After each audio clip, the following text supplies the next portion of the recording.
प्रफुल्ल पटेल सुनील तटकरेंना दिल्ली कार्यालयातील प्रवेशबंदीची बातमी खोटी आहे। रोहित पवारांचे आरोप अविनाश आदिक यांनी फेटाळलेले आहेत। पटेल तटकरेंचं दिल्ली कार्यालयातील स्थान तेच आहे।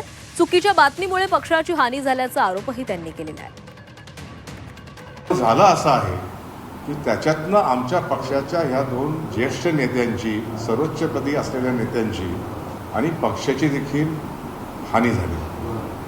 कुठेतरी याच्यामध्ये आम्हाला डेफेमेटरी सूट फाईल करता येतो का याचा आम्ही कायदेशीर सल्ला घेत आहोत।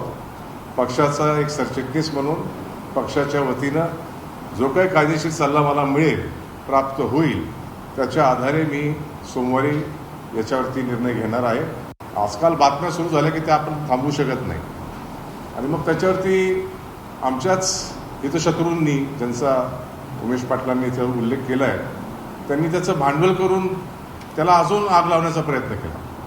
कुठेतरी याला आळा बसावा आणि ह्या बातमीच्या केंद्रस्थानी कुठेतरी मी होतो करून तो प्रश्न मला विचारला गेला होता आणि बातमीमध्ये माझ्या नावाचा उल्लेख आहे, म्हणून मला असं वाटलं की हे स्पष्टपणे आपल्यासमोर मांडता यावं, म्हणून आपली वेळ घ्यावी।